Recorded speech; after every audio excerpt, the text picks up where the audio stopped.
back to another criminal episode of the Film Alchemist podcast, the show where we take the movies we love, break them apart to find out what gives them their magic.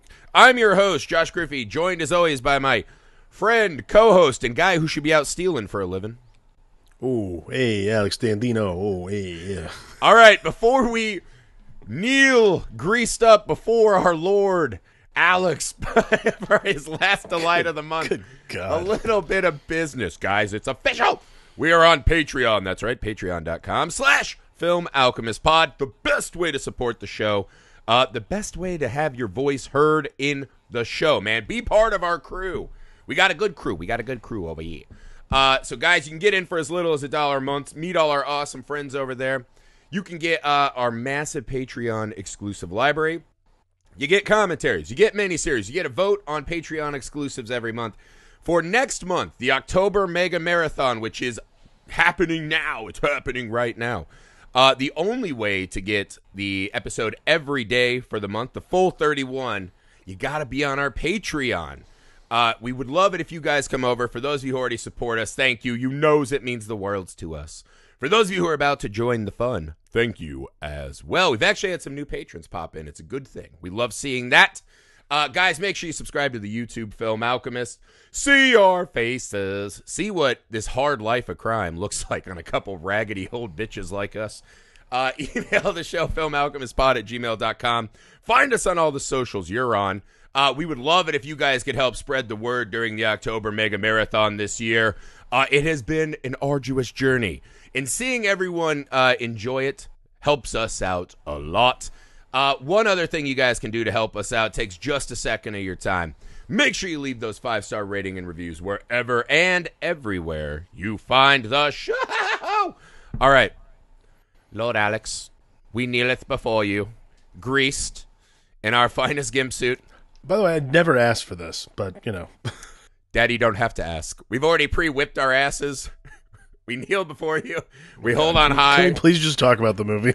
The final delight for your birth month. The birth month of our master. Smacking our own asses some more for upsetting you. We see the look on your face. But we think our final delight is going to be satisfactory. So, to honor your Italian heritage, we bring forth Casino. So, this is a movie that I know me and you love. Yeah. I know a lot of people that kind of downplay Casino, right? They don't love it. Goodfellas watered down, all that kind of shit. I have to say, Casino is my most rewatched Scorsese. Same. It is Same. His movie that when I just have that vibe, I don't know why, because I love so many of his movies. Casino is the one I just want to come spend time in. I don't know how to explain it more than that, but I fucking love this movie. So, Alex, Lord, if you would like to start us off, Master, Lord, Master, please start us off. You know, all the things you said about that are pretty much the same for me. I don't know why this is the one that I've, like, honed in on. Because, yeah, like, it does get this, like, weird... I mean, it's completely different from Goodfellas. But, like, it does get this weird flack for being, like, Goodfellas light. Mm-hmm. I mean... I feel like that's only because it's Joe Pesci, and like the Goodfellas character Joe Pesci plays is a little different than Nicky Santoro, but like it's still the same. They're both kind of this like dark American dream thing. I feel like it comes at it from a different angle. I don't know, maybe it says like we're getting older. This one feels more comforting to me. I don't know why. I think what I like about Casino is for being it's a 3-hour movie.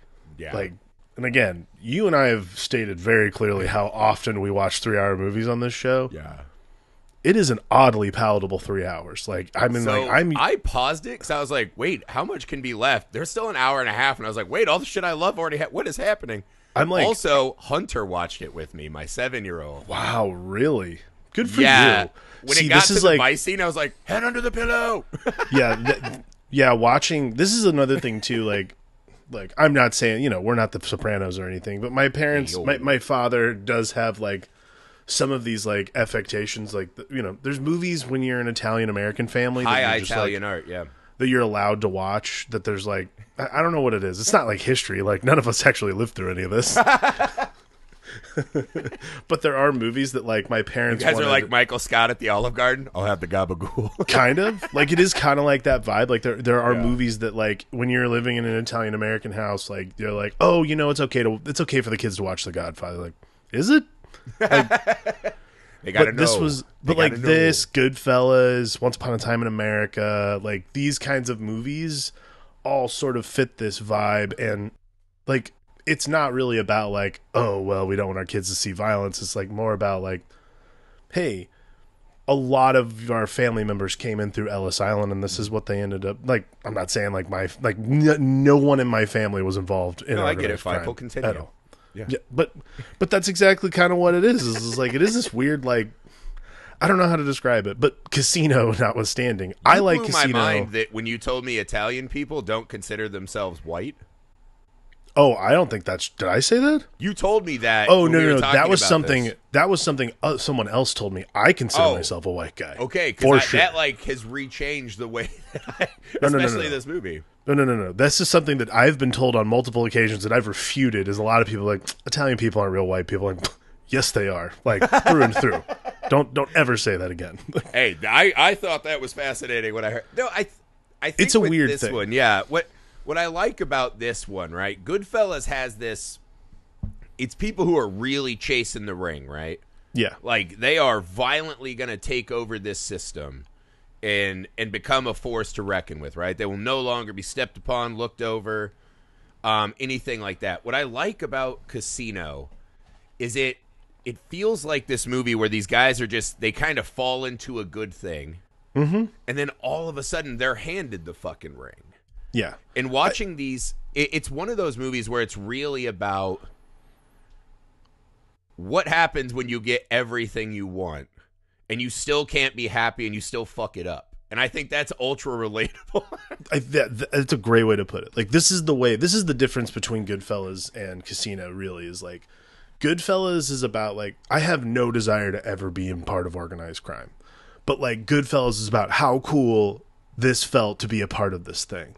Yeah. Like, yeah, but you still got busted. Yeah. Casino is about, for one, Casino is a history lesson about how corporations ruined Las Vegas and how awesome it was before New York showed up.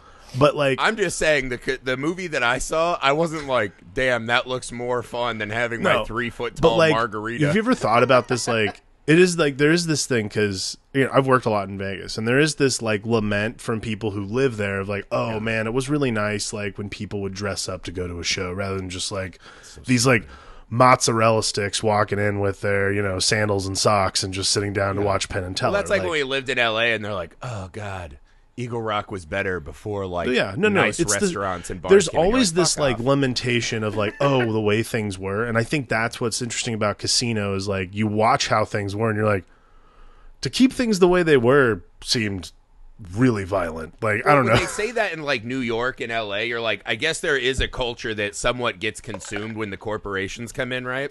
Sure. Did Vegas have a fucking like culture per se, or was it just this like weird desert oasis? It's a desert oasis. Where we all just kind of flocked, and it's like, wait, this is okay out here? What's interesting, too, is, like, Casino factors into, like, because they were talking, like, I always think about the way Casino tells the story of, like, the downfall of what you would consider, like, classy Las Vegas, quote unquote. So, but then I always think about Godfather Part 2 when God damn it, I can't remember that. Oh, Hyman Roth describes Mo Green's idea for this like oasis stop for GIs on their way to the coast. Yeah. And you're like, okay, so this is where we are. Like, we're going to experience this story of like how these guys ran Vegas and how they lost it. Like how they, and again, like Ace puts it best, like, this is how we fucked it all up, Right. It should have been perfect. In the end, we fucked it all up. Yeah. So this is one thing I want to start with, right? Yeah. Because it kind of has these James Bond intros, I had a feeling right? you were going to start with this. Fireball into like the lights of Las Vegas. I thought that was kind of brilliant. I want to talk about the use of the narration in this movie. Because it's really fast. It's one of those things, like, I watched a movie and it settles on. It didn't really dawn on me. Maybe I just watch movies more passively when we're not doing them for the show. It's so strange to me that the narration, because we start right off the bat being like, oh, he gets blown up. We know things aren't going good. Right. Obviously, this is a movie that tells you right up front, like, this is a cautionary tale. One thing that didn't dawn on me till today, Nikki is narrating from hell.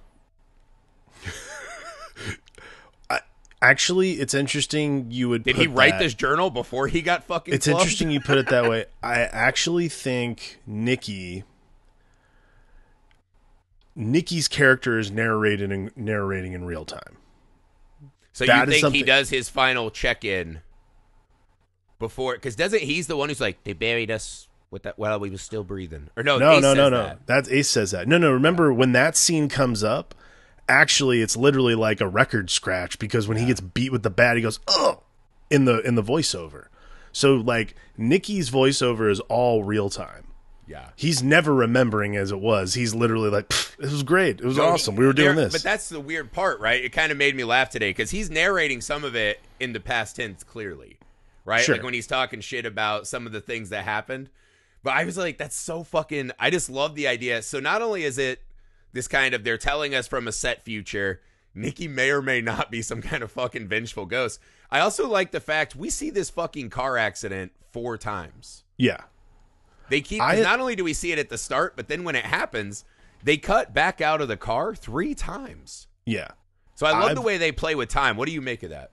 I've always assumed, I think it's interesting for a movie that like should be like super, for a movie that probably it doesn't matter to play with the timeline that much. They do a really good job of making it very clean. Because like in any other movie of this ilk, like the voiceover too, like I've always assumed Nikki's doing that voiceover literally 5 minutes before he shows up to the middle of the crops. Hey, I'm bored driving through these fields. Here like he's thinking about like, because that scene like that and then Ace's final shot are like the really climactic moments of the movie, and that's where they're like remembering these things from. Yeah.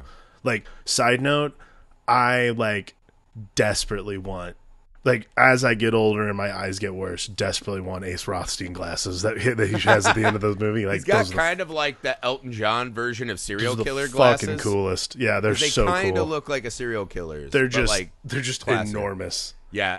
They're just high beams. But yeah, like, to me, the timeline works really well, and it's interesting because like, and this is just the performance difference too, is like Ace has a lot of forethought and there's a lot of consideration as to what he's doing, which makes the like inclusion of his marriage to Ginger so weird. Yeah. But and then Nikki's this frenetic voiceover where it's just constantly like he's narrating real-time events, as opposed to like a lot of the time Ace is just narrating like his actual thoughts. Like it's true like soliloquy narration, I guess. Yeah.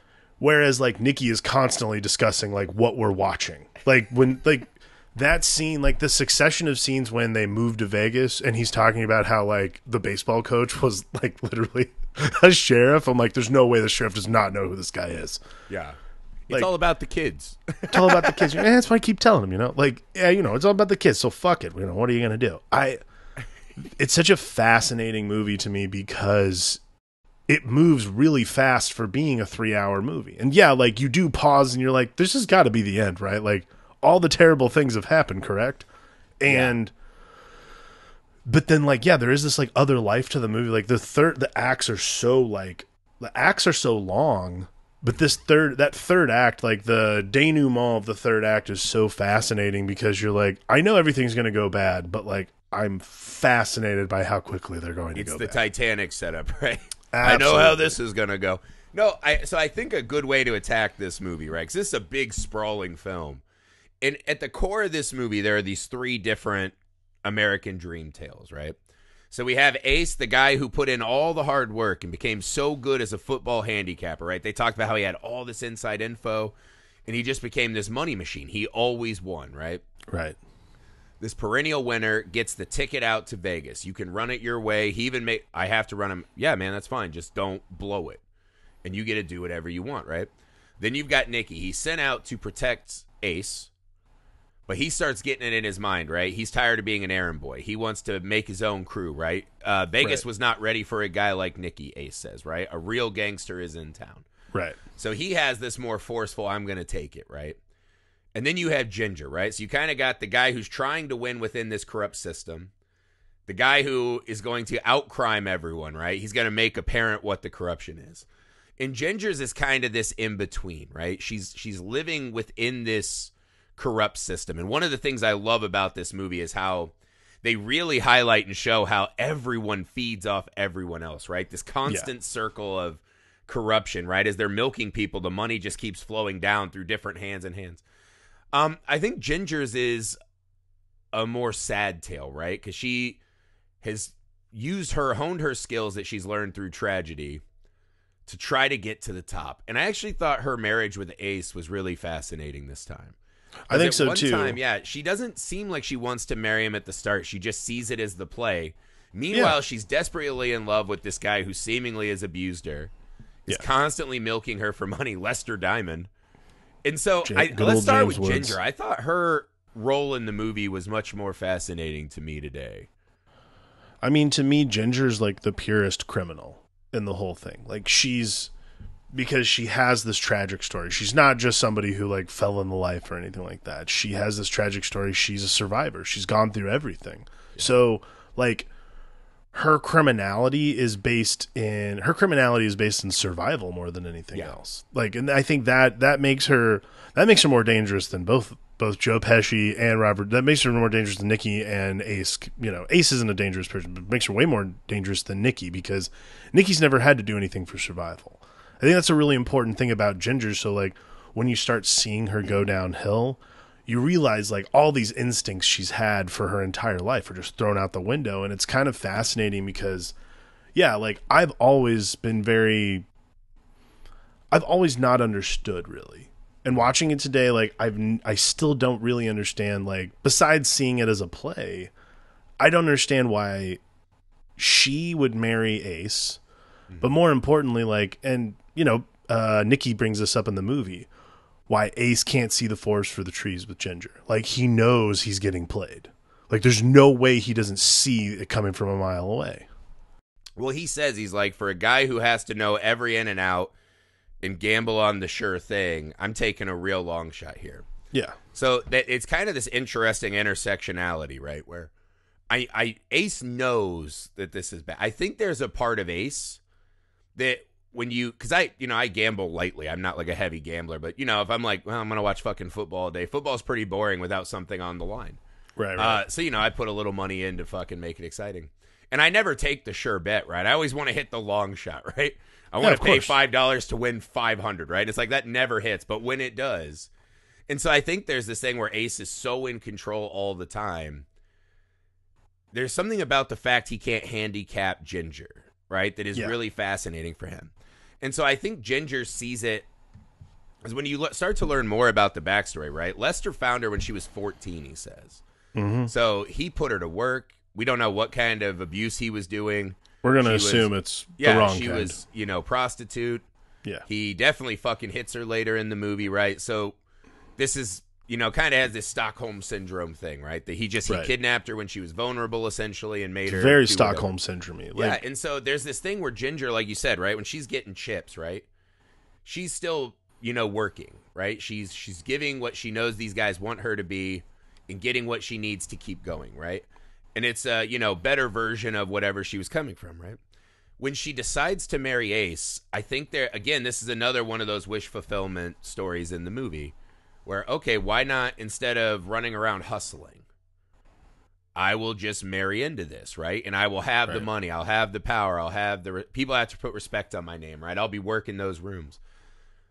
But at her wedding day, she still runs in and calls Lester crying. Yeah. And so she's calling the last guy who tried to overly control her while marrying the new guy who is. And I think in that moment for Ginger is that she knows that by doing this, she is losing that person that she had carved out, right? Her hard-fought freedom from both of these fuckers. Right. Granted, she's still, like, paying Lester. But, maybe that's just a tax to get him away. So I think for her, that moment to me I thought was just brutal to watch. Yeah, I mean, I think Stockholm Syndrome is always the way I've seen it. Like, that's that is the only way to explain it because, and you know, Ace constantly brings up in the movie, like, you know, he's like, this Lester guy is a total loser. Like, he can't hold, he's supposed to be this grifter, but he's like terrible at it. That fucking scene when he's like $25,000. He's like, even if he wore good suits, which he wouldn't know what a good suit is. I was like, God, this is so, I mean, I just wanted to fucking run. Yeah. You know, because she had just come back from like kidnapping the child. And Yes. I think it's pretty, you know, easy to point out that by the end of the film, Ginger is reduced to just this horrifying caricature of a person. Yeah. I mean, by I the don't end think of the she movie, gets like a true, I mean, you see the thinking behind her decisions to try to use Nikki to escape but run back. I mean, I think by the end when she's, you know, in her junkie phase, as it were, I don't think she's treated with the respect of the other two characters narratively. well, I mean, I don't know. I mean, really, in this movie, the only one, I'm not sure I have respect for any of them, to be honest with you. Like, No, I mean, narratively respected. Like, we're not honoring her journey at all, right? She kind of is reduced to this. Well, she was a trophy wife, but now she's not. well, it is she's this like a weird stuffed-up sort of, trophy. it is this sort of weird anti-feminist thing. Like the whole bit, like when she spirals, and like when she has to after like when she comes back to the house to like get a few of her things so she can basically go just purge the lockbox. That is one of those scenes in the movie where you're like, yeah, there is this like awkward thing about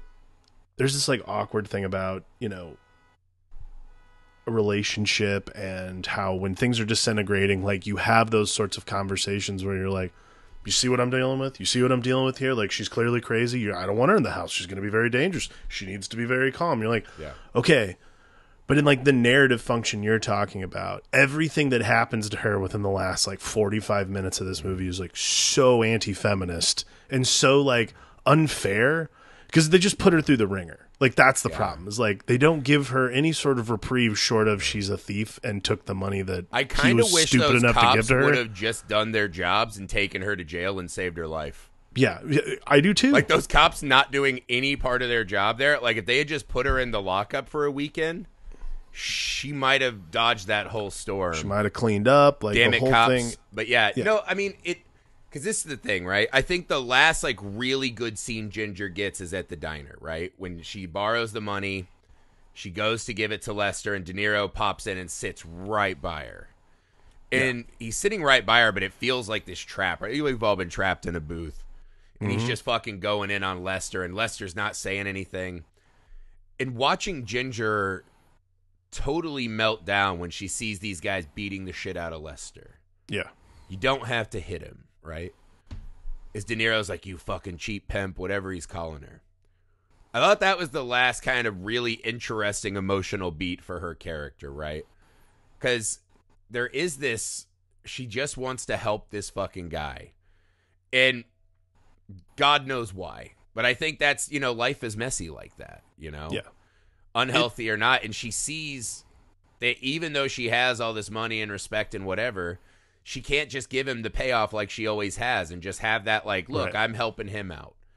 And after that, yeah, she just disintegrates into this cartoon. I think the scene when we have to watch just fucking sweaty Joe Pesci, like, putting her in a rear naked choke in the hotel. Yeah. I was like, fucking hell, this is... Because they talk about... Her and Ace have, like, a stone cold... Like, you know, this play could lead us both to the grave. She's like, I know how to fucking back Nikki off.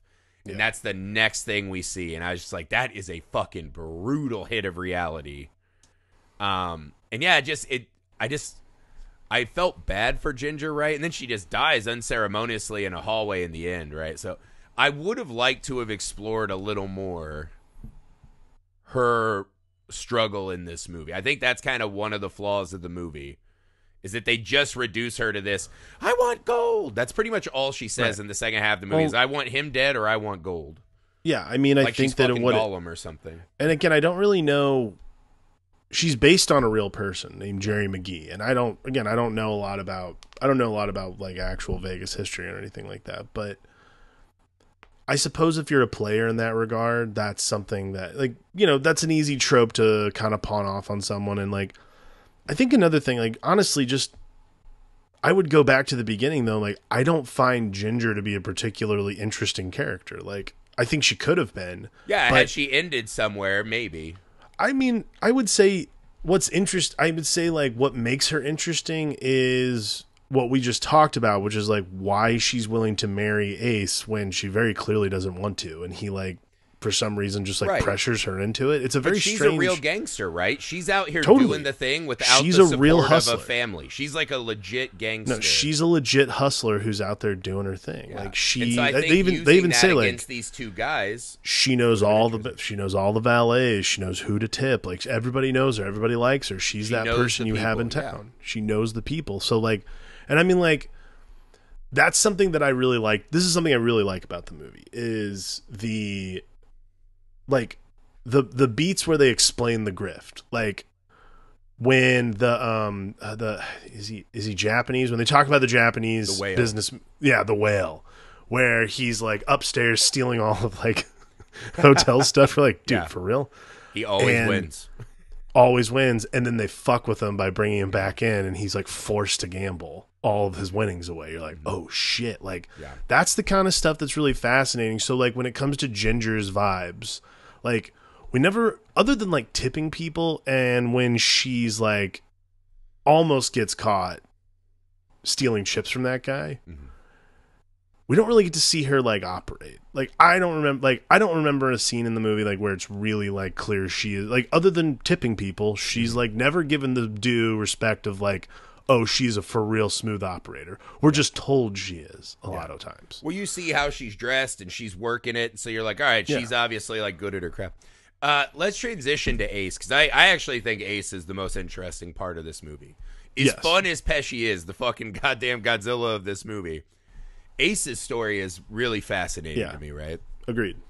And I love Ace's. It has this, because he says this line at one point, right? In the casino, everybody's watching everybody. Mm-hmm. And he goes through the runs, right? And there's so many of these scenes in the movie. I love the way he shot this, where it's De Niro panning a room, and then we cut to someone else who's also panning. And the way that the paranoid view is jumping us around the room. Yeah. It's done to really splendid effect in that scene where they bust those guys at blackjack. Yeah. Busting the cheats, that's like probably my favorite scene in the entire movie. Love that like, fucking scene. Like the scene, like there are incredible scenes in this movie, but that sequence is just like, that's one of those things where you're like, man, don't you hope that really happened? Like that absolutely for sure happened, where they're like caught someone and they're like, all right, bring in Mr. Happy, and they fucking cattle prodded a guy. Yeah. Like, oh, he's having a heart attack. Like that's the kind of shit that's unbelievable. And like that whole the sequence way they use too. the paranoid view in that scene too, like he gets down and looks looks up. up. Yeah, totally. Love that shit. Like the sequence of events in that scene is so well. And then like, again, this is why Scorsese, man. Like everything in that scene works, up to like the music cues are just fucking incredible. Like he's just biding his time, and then finally like the whole thing happens. You're like, oh shit, wow, I bet that really took like only 30 seconds.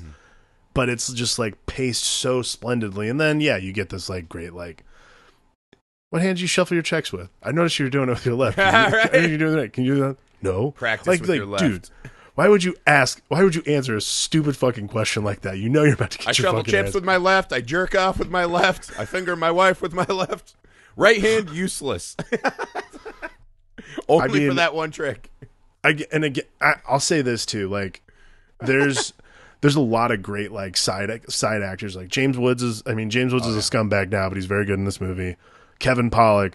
I love that Don Rickles is in this movie. Yeah, like, not even being Don Rickles. Just no Don Rickles. He's just kind being of a guy. Quiet gargoyle in the middle of the movie. Yeah, like he's just sort of just sitting there watching over. I like when he approaches that dude after the guy's trying to get out. He's like, you won quite a bit of money there. Like you're just like, how hard was it to hold back? I don't know if you've ever. You know what it is though? I think because Rickle was such like a fucking notorious just crusher, right? Yes. Just like this insult buzzsaw.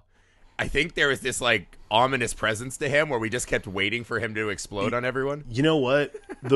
I'll post this on our Joe Discord. Bob. Joe Bob Briggs is in this as the slots manager. The worst slots manager in the history of the world. He is Joe more Bob useless than tits on a boar. De Niro. Yeah. Like, come on, that guy is a hero for sure. But I don't know if you've ever seen this. So they did a like tribute to Rickles or Robert De Niro on Spike TV or something like that, and they had an outtake from the scene where Rickles and De Niro are sitting in like his like little kitchen area, and De Niro can't remember his lines, and he's like looking down at a card trying to remember his lines, and Rickles is like, "Come on, man, what the fuck are you doing?" He's like, "What are you talking?" He's like, "You got the big pop out trailer. Come on, you got the enough with this acting method bullshit, like the mumbling and the mumbling. Just say the lines. Let's get the fuck out of here. What's the matter with you?" Like, that's the kind of shit you were bracing yourself for with Don Rickles in this movie, and it's held back to such an amazing effect. You're like, oh wow, he's just a guy in this movie.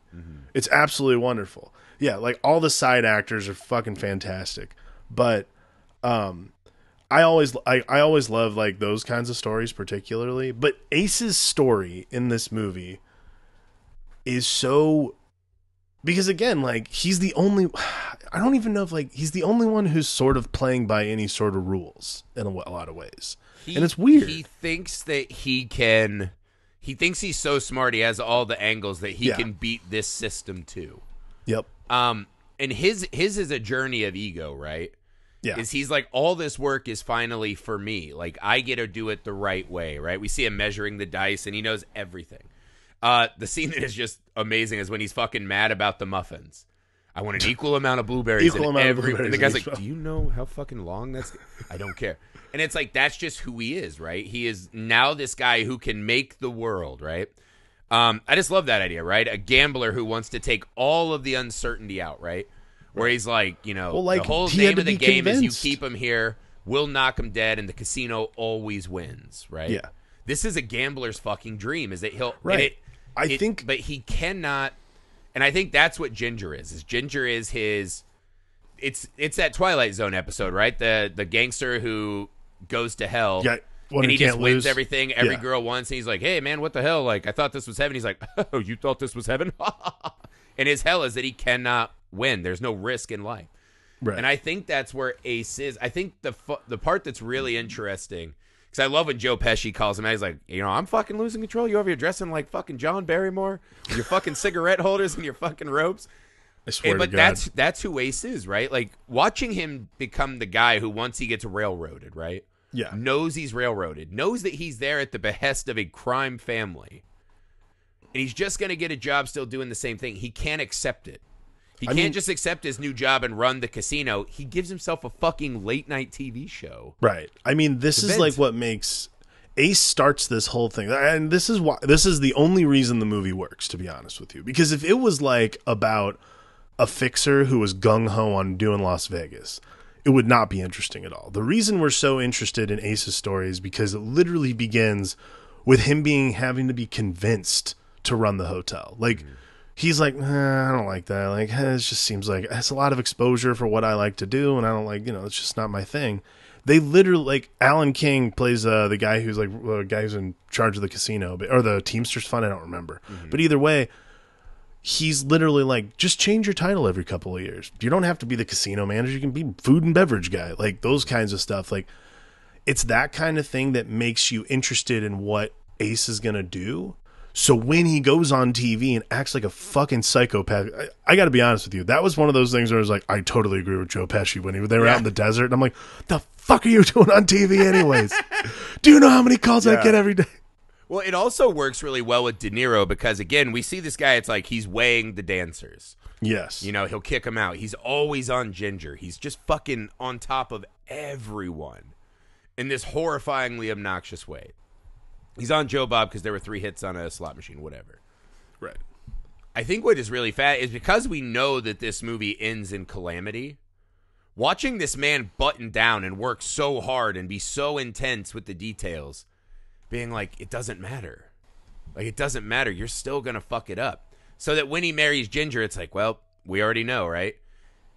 When he goes against Commissioner Webb, like, why not just say Joe Bob can be the cocktail, Joe Bob can, the cocktail waiter? That's it. Why not? Like, he cannot. Because that's the thing. Ego. He accepts Ginger, but he won't accept Joe Bob, right? Where and when he's willing to take the risk. And I think in that scene, right, with Webb, is he's like, I have to declare some kind of dominance. Yeah. And I don't know, what do you stupid. make of that scene? I still don't understand why. I mean, to me, it's all ego. Like, that's Yeah. really what it boils down to, is he's just like, this is a guy who was given the keys to the kingdom, and it's the one aspect that he, like, has total control over. Like, and they show us, like you're saying, like, they show him weighing the dice, like, knowing exactly, literally, there's one, I swear to God, I think, there's, like, a dealer who, like, tosses guys, like, who taught you how to deal? Oh, like, yeah. that kind of thing. Like, everything is like fine-toothed combs. So when he gets to Joe Bob and he's like, how could you get busted on 3 slot machines, that kind of thing. And then like Webb coming in and having this conversation, so you're like, it's Webb the even one agrees place. with him. He even agrees with him. Everything's an agreement. It's this other thing too, and it's kind of fascinating. And there's I'm not sure I buy this part, because it's a little, I mean, I guess it's not out of the realm of possibility. I've been to Nevada plenty of times. The part where like they when they finally decide to pull his license. Mm-hmm.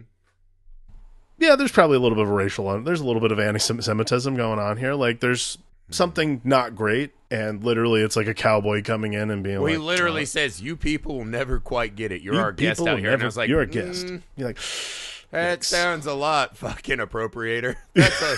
Let's bring it back a little bit, yeah, shit kicker. You know what I mean? let's pull it back here, buddy. Yeah, like, there's Let's not that kind take of the stuff. high horse on the land you slaughtered people away Yeah, from for to real. steal. Like, there's that kind of stuff where I've always assumed, like, that to me is what it is like, don't call me a visitor.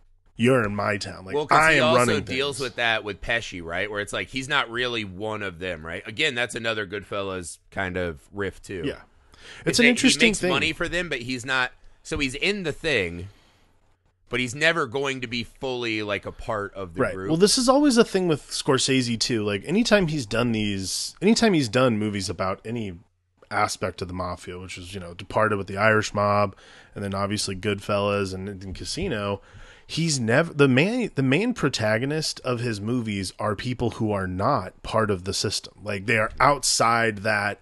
They're outsiders technically to that omerta, to that system. So I've always been fascinated by his choice to make the lead someone who's not an Italian American, because that is something. But I also think the reason he does that is because that's what makes these movies accessible. Is like, if it's just about Italian Americans, and I'm not saying not everyone understands what it is to be an Italian American in this country, but like, if it's just about Italian Americans in a Scorsese movie, it makes it less interesting than it's about, oh, wow, it's about Ace Rothstein, who is this Jewish handicapper who was beloved by the mob. Mm-hmm. Gets sent out to Las Vegas. You're like, oh, wow, like, anybody, like, I don't know if this is the right way to put it, but it's literally like, anybody could be the best handicapper in the world, and the mob would love you as long as you're making money for them. Yeah. Well, it also adds this extra element of always knowing that someone's an outsider. Someone's around your corner. Especially with the mafia, it becomes so much scarier, which is kind of funny because in the end, Ace is the safest.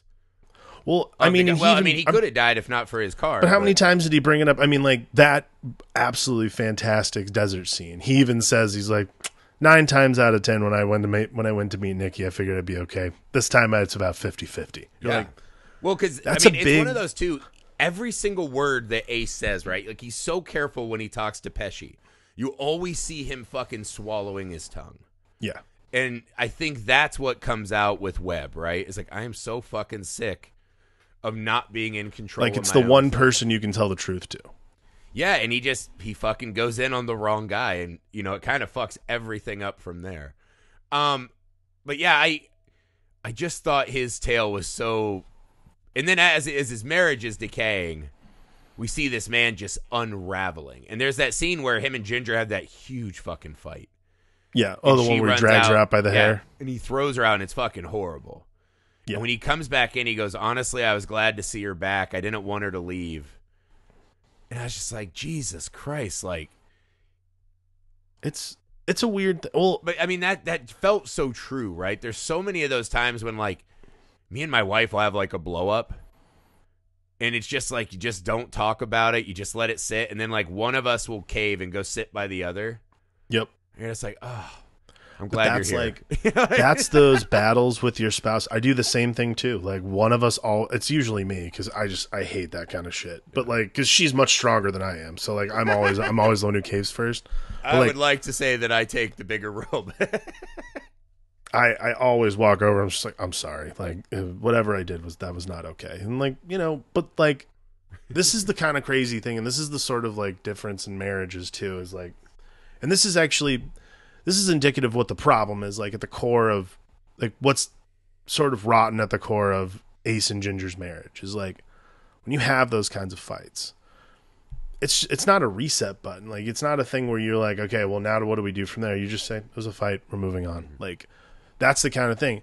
Ace, though, is this person who calculates everything. So, like, the last, like, when he hands her the beeper, that kind of thing. Like, you're like, man, this is not going to work. He's grilling her about what did Jennifer have for lunch. You're just like, fucking hell. Like, my dad used to grill me like that when, like, he knew I was out fucking around, right, getting in trouble. Yeah. Like, I'd come home. There was this one, me and Amy went parking. In Indiana, you pull off into these fucking cornfields, right? And you go at it for a while. And we pulled off in this one. I was like, oh, I found a good one, right? So the next date night, I took her in there. We're fucking put on an Incubus CD and fucking have some fun under the stars, right? Oh, shit. Next thing you know, we're trying to leave, and it had fucking rained the day before. So this cornfield just where these tractors pull in, right? Just muddy as shit. Like, couldn't get my car out. And I was like, fuck, we're stuck, and we're running late for curfew. I'm out in the fucking, like, ankle deep mud trying to fucking push my car out. We finally get it out. I drive home. I'm like, fuck, dodged a bullet. I wake up the next day and my dad's just sitting there like fucking De Niro. He's like, noticed you were late last night. I was like, yeah, I was late. It's like, what happened? And I was like, nothing, man, I'm just late. And he's like, interesting. Why is your car covered in mud? I was like, oh, I don't know, man. It must have been like a dirt road. He's like, those are covered in white rocks. It's brown mud. And like, just persisted. And like, I was not going to cave, right? So I kept lying. And I eventually got to the point where it's like, all right, I didn't want to lie to you. We were at Cosmic Bowling and I got tired. I fell asleep at the wheel and went off the road a little bit, but I pulled back on. I woke up and I came home and he's like, interesting. Where'd that happen? And I gave something and I was like, I don't remember. I was very tired. I told you. He's like, puts me in the car and it's just driving up and down every country road that would possibly have been a route. He's like, weird. I don't see any tires. And I'm like, fine. All right. I was fucking going at it with my girlfriend. Fine. It's like, I thought that'd finally make you proud after all the wrestlers wear spandex and only does the play comments. I thought that'd be a happy thing. And he didn't even care. He was just so fucking stoked to bust me in a lie. So, like, when I see this movie, the De Niro thing, like, gives me fucking trauma. Because my dad he kind of looks like De Niro and Tony Danza. Just has this, like, fucking violent glare of, like, I'm going to fucking grate you down to nothing. But that's the thing. Ace is such a piece of shit, too, because he has, like, oh, here, I'll give you all these jewels, but they're in a box only I control. Even as he tells her all the time, I have to trust you with my life. But he never does. Like, he never fucking does. So it's doesn't trust anybody. He's emotionally abusive just like Lester. I mean, to me, he's just cold. Like, this is, like, the thing about Ace the entire movie is he just runs cold. That's it. Yeah. Like, nobody gets all of Ace. Even Ginger isn't, like, all the way in. He gives, like, this is the other thing, too, is, like, he gives so much to her, like, emotionally for him. But you're also just sitting there and you're like, dude, are you serious? Like, you have to be more available than that. Like, no, she's just another blueberry muffin. Yeah. That's all she is, right? What does she present out there? And I think it's brutal because then the movie gets really rough at this age where you see the way the kid is involved, like when Ginger fucking ties that kid up. Dude. Or when the kid's looking out the window as they're fucking or when Lester's like, I'm going to fucking beat this child up. Yeah. And so you're like, Jesus Christ, take that fucking kid out of the equation. It's really hard with Ace, right? Because I think he's this fascinating guy, but again, just this micromanager that we know fails. Yeah. So watching him try to whittle everything down just becomes such a fucking exercise in despair. Because we can't. And this takes us to Nikki, who is the exact opposite, right? So Nikki comes out, and again, he's a guy who's always been under thumb. He's the guy who gets shit done, right? As he says, he's like, I took all the bets, and Nikki made sure we always collected, right? So while they're a team, they are the exact polar opposite, right? Where Ace has to know everything before he makes a bet so he can win. Nikki just bets on himself. He just runs in blind and gets the fucking job done. Yeah. I don't know that Nikki is an interesting character arc. I don't even know if you could say there's an arc. No, But he's God just a bull in a damn, china shop. Pesci That's it. is a fucking chainsaw in this movie. Yeah. He's so fucking good. He's so fucking funny and intense. They kind of gave him these weird contacts, it felt like, in this movie, but he has these fucking stares in this movie. And what I always loved about Pesci, right? Because he's this, like, my kid even asked, they're like, that little guy beat everyone up? And I was like, fuck yeah, he did. And he's just like, even though he's this little guy, he was always typecast as this fucking bad dude. Yeah. And you believe it, right? Like, when he fucking stares at people, there is a fucking hatred. Like a dark, abyssal hatred. I think this is another thing about... This is a thing about Joe Pesci and how he figured out to perform. Like, that was Joe Pesci. Like, I think this is a really, like, I think because we just, like, he's been caricatured so much in our lives, people forget Joe Pesci was an actual gangster. Like, he was part of the mafia, and he was part of the mafia. Like, he's the reason the Frankie Valli and the Four Seasons became famous. Yes. He was a mafia guy? I knew about the music thing. No, yeah, he was part of that. Wow. Fuck yeah, like, he was a part of, like, the reason Joe Pesci knows all those guys is because he knows those guys. I see. All right. I've seen some Sopranos. I get it. Yeah. But no, like, I think the other thing, actually, the thing that I love the most about Joe Pesci in this movie is the accent he uses, because it's not, I think he's trying to do Chicago. You dumb motherfucker. Because it's not, because sometimes he'll accentuate on R's rather than doing like the usual I didn't even know New York roll off. Like, it's this really specific accent that always makes me laugh. Like instead, like, because that confrontation in the text was like, you motherfucker, you. There's an R on the end of motherfucker rather than motherfucker or something like that. Like, it's a really specific accent. You really boiled down on this. It's something that's always fascinated me, and I've always wanted to know, like, what he was going for, because quite frankly, like, it's a really specific and difficult accent to do, whatever he's doing. But there's this, it's when he's describing, I'm not going to use the word because it's like, again, there's a lot of racial slurs and a lot of bad things to say in this movie, but my own people took a stray bullet. Yeah. I mean, hey, he's making fun of Italians too. These fucking fats up there eating their treats, big guts, like that kind of shit. Yeah, like, it is kind of. I think maybe since I'm also a fat guy, but there is something about fat guys calling other guys fatso. I'm just like, come on. Let's bring it down a notch, fucking Pesci. Okay. You're not a waist size 28. That scene is one of the look. I know it's not supposed to be, but this is the absurdity of, like, these kinds of movies. That scene always makes me laugh because you're just sitting there and you're like, why are you doing this? Because you're with De Niro. You're like, why are you doing this to this guy? Yeah. Like, he's a fucking straight-laced banker. He's a square. You can't do that. He's a square. You can't. I'll be in tomorrow, fatso. I'll be in tomorrow. Like, you better have my money, fatso. He's like, all right, other fatso, I'll be at my desk. Like, what are we doing here? You know what I mean? Like, I can't. But no, but like when you meet Pesci put my money in this to sleep. movie, you better, right? Yeah, better this give guy me my just money tells back. De Niro I'll put your brain to sleep. off about a pen. Yeah, and Pesci just runs up and just fucking decimates him. And he's like, "Hey, you hear that? You hear the little fucking? You hear that? You hear the little girl? You hear the little girl, Frankie? Jesus!" So you know immediately this guy's like going full on. I fucking love Phil Leotardo as the side guy. Like, that's like one of my favorite castings in this movie. All the Italian gangsters are fucking great. Remo, all the old guys. Scorsese's mom, I think, plays the mom at the Kansas City mom store. Plays the fucking guy Artie Kansas Piscano. City, I don't know his name. That guy is fucking hilarious in this movie. The character's name is Artie Piscano. Yeah, Piscano. He's just so fucking funny. He's so funny. When he's like, hey, whoa, fucking take a bath to the head. He's like, I'm sorry. Fucking take a bath. When his mom's like doing she like taps the tail. It's so fucking. I'm sorry, Mom. Charming and lived in. It's so authentic. Oh, what are you talking about? Expenses? What are you talking? But yeah, so Nicky just is this fucking bulldozer, right?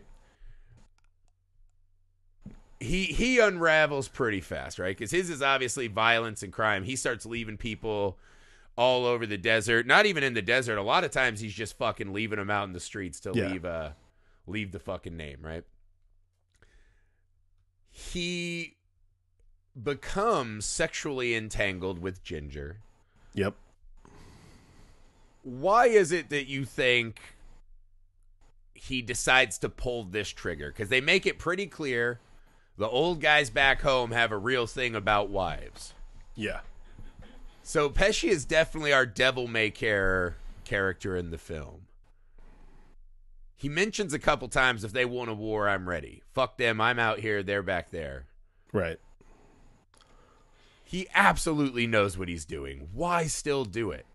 Why take another head straight to the crotch, which is his move, which seems like a fucking subtextual, like that's what he's trying to do to everyone. You just assume this is what reckless people do.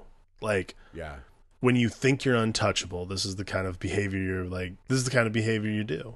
Yeah. So, like, if no one else is going to talk about it, all right. I mean, I think he is making Ace blow him in that moment. I think there's that too. Because he's tired of Ace, like, you know, he won't give him the $50,000 marker. He's telling him about casinos, this and that. Yeah. I think there's a real hatred that this guy is up there. Well, the John Barrymore thing, and he's running around to the 10 different cars. Right. Well, it's like this thing where one guy is a real gangster, the other guy is not. Nikki's assumption is that Ace is trying to present himself as this real gangster, when Ace is just a handicapper. Oh, he got really mad when that paper "I'm the Boss" came out. Yeah. Yeah. But, like, then the other part of that is, like, the Black Book. Like, so, like, the whole thing, like, towards the beginning of the movie, like, when Ace and Nikki are talking about Nikki coming out, he's like, you can't fuck around out here. Like, they have the he's like, that Black Book's bullshit. You know who's in that Black Book? Fucking Jimmy Hoffa. Yeah, and, you know, like, still one of the two names. Capone's still one of the two names in that goddamn thing. So when it becomes a very real thing, when he actually gets put in the Black Book, it creates this air of "I told you so"ness towards Nikki from Ace that is irrevocable damage. And that, I think, is that's the part of the story that I think is, that's like the driving force for the end of the movie, is like, it's not revenge, it's simply just like, fuck you-ness, you know? And that's why he fucks Ginger, that's why he does all these things that you're not supposed to do, because he didn't care anymore. Like, if he can't be in the casinos, what does it matter? I don't even know if he gives a fuck about the casinos, except for that it's someone telling him no, right? Like, I think that's exactly what it is. The great scenes of Pesci, right, clearly are like The Vice is like one of the great scenes of the movie. You made me pop your fucking eye out for fucking Charlie M. Right? This fucking guy who just, because it also illustrates the levels to the game, right? This guy's gotten beat on for 2 days and he's hanging tough. Fuck you. Fuck your mother. And then all of a sudden, Pesci's like, all right, I'll put his fucking head in a vice. Right. Then he immediately is like, Charlie M, Charlie, you made me pop your fucking eye out. That fucking line delivery just fucking. You made me pop your fucking eye out for that piece of shit, Charlie M. Charlie fucking M. It's so fucking good. It reminds me of that scene in The Sopranos, right, where it's the Gollum episode, where Tony's working for the Jewish people, and all of a sudden he starts fucking taking money, and they're like, I'm being shooken down or whatever. But before that, Tony's doing a job, right, where he has to collect that guy so they won't get married, or they will, or he wants a dowry, whatever the fucking exact setup, right? But he takes this possible groom who's going to, like, take a part of the hotel, whatever it is. And they're beating the shit out of him. And he's praying. He's like, you know, my faith is strong. I'm not going to cave. And he calls up, God, what was the old guy who was like the record producer? It was Hesh. Hesh, yeah. He calls him up, and Hesh is like, duh. He's like, there's one thing no man wants to live without in this life. And so Tony goes back up with a pair of bolt cutters, just going to threaten to cut the guy's balls off, and he immediately caves. And it's like, yeah, that's as easy as it has to be in all these gangster movies. Just fucking pull out your scissors. Get your skizzers, grab the sack, pull it tight, bat wing it. None of these gangster movies have to exist. They'd all be over immediately. But so that scene is great, right? But the two scenes that like I really loved with Pesci in this, I love the thing where every day at 6:30 a.m., no matter what he's doing or where he is, he goes home and makes breakfast for his kid. Me too. And it's this sweet little moment, right? He kissed him like, you are such a good boy. I fucking love that beat. And then the one when Ginger goes ape shit in his restaurant, right? Dude. Where Ace finally gets stuffed. And he throws around. He's like, all right, drive home safe. Right? Like, overserved, huh? And he sits on the stairs and he's out of breath. And he's just like, I fucked up, Frankie. I fucked up. Yeah. I fucked up good this time. That's probably my favorite. That's probably my favorite Pesci moment in the whole movie is I when love he that finally beat so realizes, fucking like, much. I fucked this up. was bad. I fucked up good this time. I should have never gotten involved with this fucking broad. I think most of us, a couple times in our life, you've had that moment where it's like you made the choice and you immediately are like, oh, fuck. Like, oh, man, why did I? At that moment of him just sitting there on it, knowing that he's not giving up, right? He's just like, oh, fuck. Like, I know exact. Because now they got pictures of him with her, right? Like, it's all falling apart. I just thought that fucking beat was amazing. And then, obviously, you know, Ace now knows what's going on, but we got to talk about Pesci's finale. The death? Just meets this fucking... That death is so fucking viscerally brutal. It's very brutal. It's so... oh, my God. I think what makes it more brutal is the, like, record scratch, when he gets hit, when he gets whacked the first time. You're like... That again is like one of these like really clever things, and that's another thing. You're like, oh shit, he didn't like. There is no like afterlife of him. There's no afterlife narration. He's literally narrating it like on the way to the fucking cornfield. So, but yeah, I mean, just the brutality of the whole thing, and what's interesting just too the is sound of those bats hitting his brother while he watches. Yeah, so they make him watch his brother get his ass beat, he's and still then breathing. He's still breathing. Let him go. Oh my Let him God. go.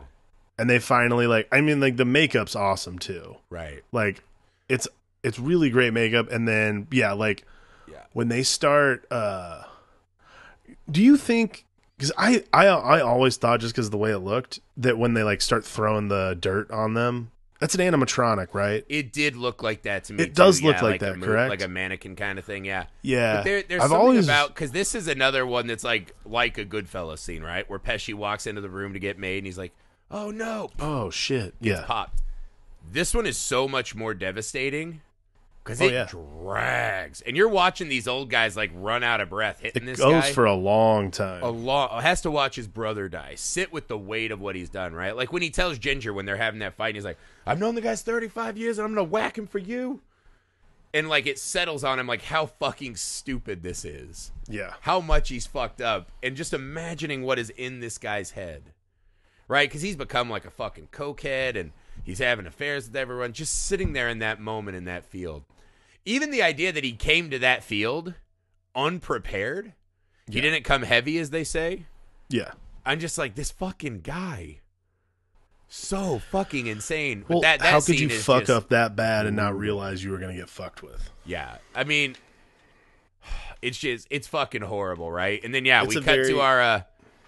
It's a great scene, man. He's still breathing. We cut to this, Death of Vegas montage, right? The explosions, the fucking... mall walker crowd fucking walking in fat sacks just walking through. You're like, Fatzos, as Pesci would say, us, me and you walking through the door. Oh, just, hey.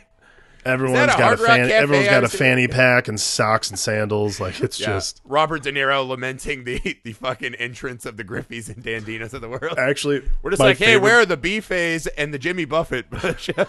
My favorite moment is when he's talking about. He's like, you want room service? You're lucky if you get it next Tuesday. Like, that's the problem here. Yeah. Oh, they don't know your name? Sorry, sir. You know who else doesn't know my name? McDonald's. They do a fine job. Admirable job. Thank you for your service. No. But it was just cool, man. And it kind of gave me that vibe of because we run through like the montage of all the guys getting whacked, right? All the mob bosses, they have their meeting in the back of the courtroom. It goes along with the montage of all the casinos getting decimated too. And it reminded me of the finale of The Shield, spoiler alert, where we just see Ace sitting there at his desk looking out. Now he's like, his gambling has been reduced to like this prison for him now. Yeah. Now he's in San Diego, like just handicapping horse races. Looking back across the desert from San Diego to Vegas at what once was. I'm sure he's a delight of a guy to know now. I'm sure he's just like not bitter and grumpy as hell. I mean, he was a swell guy when he was at his pinnacle of his power. But yeah, man, I thought it was this really just, I love the subtlety of that ending, right? Just a guy sitting there trapped. Yeah. And just being like, I fucking had it, right? And that's what he says, right? I wound up right back where I started. And then he talks about why I'm, whatever. And then he goes, and why mess up a good thing? And that's that. That's that, right? That's the whole fucking movie, man. Like, I was there. I had it, and I lost it. Now he just has to sit out this fucking purgatory ending, sitting there football handicapping. It's brutal, man. Yeah. It's fucking hard. And I think that's one of the things is I love the moments of kind of pause in this movie. Those long, like, when the plane goes down on the golf course and De Niro and the county guys are just sitting there watching this quietly as the guys run away. And You're just imagining what's going on in De Niro's mind. And there's just a lot of stillness in this one of people just sitting there trying to find a way to actively fuck up what they got going on. And my God, that just hits me in such an important way right now in my life. Yeah, I feel that in my bones. Yeah, I mean, that's the thing. To me, this is more of a middle-aged movie than a Goodfellas, right? Like, there's not this youthful energy. This is the guys who are taking... This is their last chance to, quote-unquote, become who they want to be before they drift off into middle age, right? And become those last wave Vegas people. And so there's something about that slowed down mentality of that I think adds... It's a really nice pairing with Goodfellas to me, right? That's the start of the gangster journey, and this is kind of the middle. I don't know. I don't know what it is. The cast is just fucking phenomenal. The script is phenomenal. It's shot beautifully. Movie, I just fucking love everything about it. I don't know why I watched this one more than Goodfellas. I think it's maybe just the kind of, it's a little bit more meditative. I don't know if that's think it's a little more meditative. I think what it is that I watch it and feel like I'm not running towards the end. Like, this is a really important thing about Goodfellas versus this movie is like, the pace in Goodfellas is so frantic because Henry Hill is literally like coked out of his mind for like half the movie. This one, you're following with Ace, and Ace is very slow and steady, and that's the gimmick. That's the beat of the whole movie. So, like, for a movie that is, as I found out, apparently it is, it holds the record for the most dialogue spoken in a movie, which that surprises me, honestly. It surprised the hell out of me. It's 67,618 spoken words in a screenplay. Wow, hell yeah. All right. I honestly, I'm sure the last Tarantino movie will for sure be beating that. But either way, like, for a movie that has that many words yeah, I would have thought something like Hateful Eight or something, just like nonstop. But for a movie that has that many words, for it to be that meditative, to me, is what makes Casino probably my favorite Scorsese movie. Yeah, it's a fucking great time, man. That's it for Casino. That's it, Daddy. I hope you liked your delights, Daddy Dandy. It was a great month. I really love you guys. Thank you. Yeah, happy birthday month to our dear daddy, Alex. The pod delighted Dandino. Now it's time to move on. We plod from our fucking lowly sub life beneath Alex in his dungeon. We plod our way down About even to go to a whole other dungeon. To the edge of the horror beast. That's right. Next week begins the October Horror Mega Marathon. We have a lot of words and names for this now. It's the October Mega Marathon, right? 31 days, 31 pods. A horror movie bonanza, because we are horror movie lovers over here. October is definitely the best time of the year. Halloween is definitely my favorite holiday. So we decide to go big every year. We can announce on the show we are covering the entire Hellraiser franchise, all 11 of the movies, including the new release that's coming out on Hulu soon. Oh, yeah. And we will be covering the entire Wishmaster franchise as well. Oh, then we will have a cadre of amazing guests bringing their own horror movie picks that you guys will be excited by, I promise you. And if you want to get the remaining couple episodes, you have a pod every day, you got to go to patreon.com/Film Alchemist Pod, where you can find our Patreon exclusive horror movies and our commentary on 13 Ghosts. So it is going to be an amazing fucking month, guys. If you would be so kind, go to patreon.com/Film Alchemist Pod. Show some support to the show. Go to your socials. Share everything you can about the October Mega Marathon, man. Let's bring as many people in as we can. It's our favorite time of the year. We put in a ton of work all year to get to this moment, and it's always amazing when we finish it. And we want to see that you guys are all enjoying it with us. You can watch our podcast on YouTube, Film Alchemist Pod. Just Film Alchemist. Just Film Alchemist. That's it. Sorry, my brain's rushing. I'm feeling like Joe Pesci after I just made a bunch of mistakes. You can email the show, filmalchemistpod@gmail.com. Make sure you leave those ratings and reviews. More than anything, prepare thyself for 31 days of horror goodness, with me and your old pal, Daddy Dandy. That's me. Please, please. We don't have a safe word rolling into October. Nope. Maybe safe word is November. It's Pinhead. Yeah, the safe word is November. All right. We'll see you guys soon with Hellraiser 2. Bye. What about the first Hellraiser? Well, that happened in June. Oh, yeah, that's true. We're so tits deep in the flesh. Bye again.